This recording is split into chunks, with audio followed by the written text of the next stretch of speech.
Welcome to my YouTube channel Vikas Sir Accountancy Classes. Today the topic of our discussion will be rules of journal. In this topic we will discuss about various types of accounts and their rules, as well as rules of debit and credit. As all of you know, there are two approaches to record the transactions in the books of accounts, and we classify the accounts into various categories according to two approaches. One is traditional approach, another is modern approach. As per traditional approach, we classify the accounts into two categories. One is personal account, second is impersonal account. बेटा personal account क्या होते हैं? Personal account वो account होते हैं जिनमें persons का नाम, फर्म का नाम, कंपनी के नेम के साथ डील करते हैं, बैंकिंग इंस्टीट्यूशन के नेम के साथ,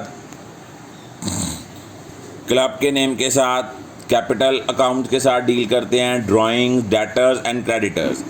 इसका रूल क्या होता है? रूल होता है debit the receiver, credit the giver.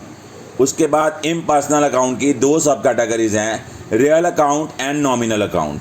Real account deal करता है cash, assets, land, building, machinery, stock, furniture, goodwill account.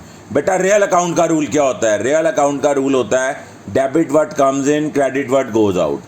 Nominal account deal करते हैं expenses, losses, incomes and gains के साथ, purchase, sale, purchase return, sales return, सारे nominal account की category में आते हैं as per traditional approach.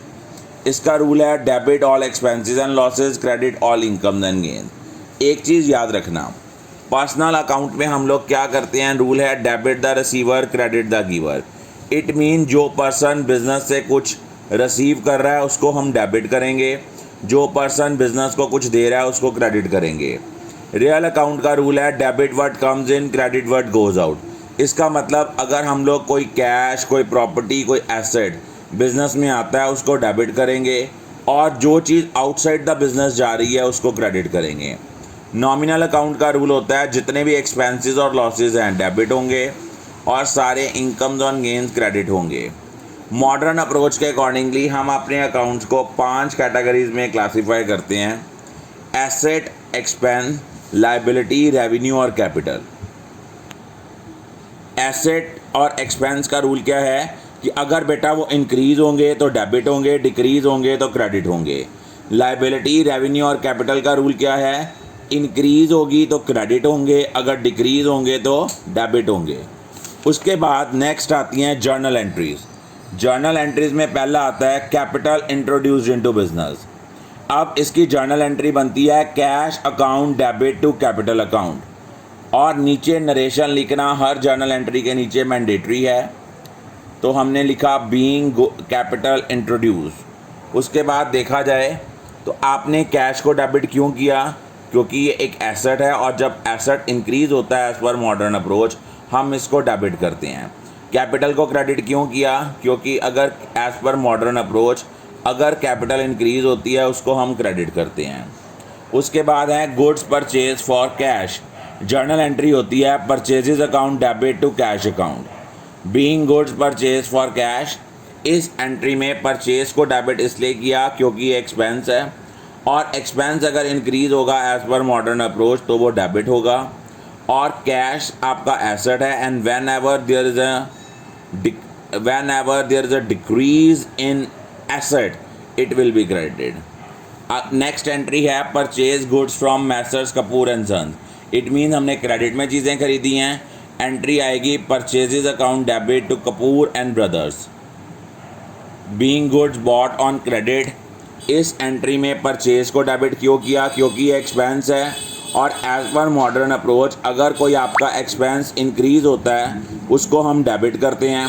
Kapoor and brothers आपकी लायबिलिटी है, और जब भी लायबिलिटी में इंक्रीज़ होता है उसको हम क्रेडिट करते हैं। आगे दिया हुआ है डिपॉजिट कैश इनटू बैंक। वैसे भी जब बैंक में कैश जमा कराते हैं तो बैंक बैलेंस इंक्रीज़ होता है, कैश डिक्रीज़ होता है।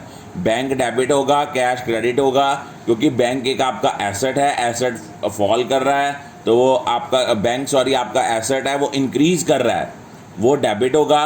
कैश आपसे जा रहा है, कैश का बैलेंस कम हो रहा है, एसेट कम हो रहा है, वो क्रेडिट होगा। कैश विड्रॉन फ्रॉम बैंक, अगर आपने बैंक से कैश विड्रॉ कराया है, आपने एंट्री करनी है cash account debit to bank account. Cash को डेबिट क्यों किया? क्योंकि कैश आपको आ रहा है और whenever you receive cash increase हो रहा है, एसेट है, इसको डेबिट करेंगे। बैंक आपसे जा रहा है, बैंक का बैलेंस कम हो रहा है, इसको हम क्रेडिट करेंगे। Rent paid in cash, journal entry होगी rent account debit to cash. Rent को डेबिट क्यों किया? रेंट आपका एक्सपेंस है, इसलिए इंक्रीज़ हो रहा है, इसको डेबिट करेंगे। कैश आपसे जा रहा है, एसेट कम हो रहा है, इसलिए हम इसको क्रेडिट। ये है सैलरी पेड थ्रू चेक। जब हम चेक के थ्रू पेमेंट करते हैं तो बैंक बैलेंस कम होता है, एंट्री आएगी salary account debit to bank account.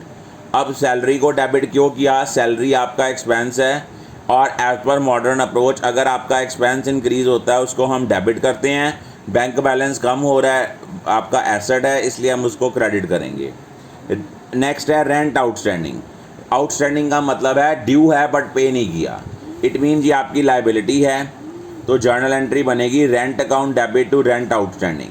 तो रेंट अकाउंट को डेबिट क्यों किया? क्योंकि एक्सपेंस है, एक्सपेंस इंक्रीज़ होगा तो डेबिट होगा, और रेंट आउटस्टैंडिंग लाइबिलिटी है, लाइबिलिटी इंक्रीज़ होगी तो वो क्रेडिट होगी। नेक्स्ट है एंट्री इंटरेस्ट ऑन कैपिटल। इसकी जर्नल एंट्री बनेगी interest on capital account debit to capital account. Interest on capital को डेबिट क्यों किया? क्योंकि आपका एक्सपेंस है, और कैपिटल अकाउंट को क्रेडिट इसलिए किया क्योंकि आपकी कैपिटल इंक्रीज़ हो रही है, इसलिए हम इसको क्रेडिट करेंगे। I think all of you are clear about this topic. If still you people have any query regarding any entry, you can WhatsApp me your queries on my WhatsApp number, that is 9888825060. Thank you.